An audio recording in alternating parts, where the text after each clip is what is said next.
Hotels at transient houses sa Vigan City, fully booked na raw hanggang sa bagong taon. Ang detalye ihahatid live ni Ivy Hernando.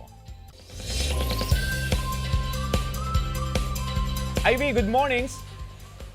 CJ, hindi lang ngayong holiday season magiging fully book ang mga accommodation establishment. Posible pa raw na umextend ito hanggang sa Semana Santa.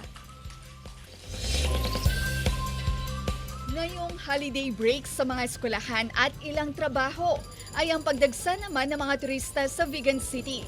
Halos punuan na ang mga accommodation establishment tulad ng transient houses at hotels. Fully book kami. Sinasabi naman sa tapat namin, tabi namin, ganun. Mga magpapamilya, barkada o magkakatrabaho ang karaniwang guest sa mga accommodation establishments. Kadalasan 2 nights o higit ang kanilang pinapabook. Fully book na raw ang marami mula ngayong linggo hanggang sa bagong taon.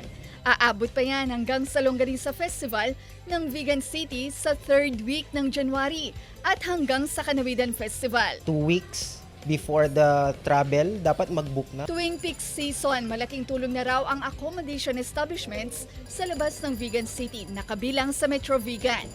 So we are helping everyone in the tourism industry, even outside the city of Vigan.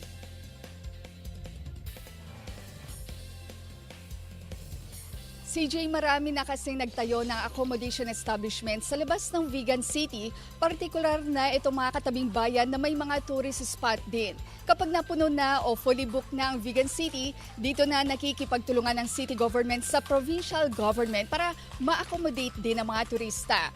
Ang tip din ng City Tourism Office, mas maaga o mas mainam magpabook na maaga, at least 3 to 4 months bago ang pamamasyal sa Vigan City para makapili pa ng kwarto na pasok rin sa budget. CJ? Maraming salamat, Ivy Hernando.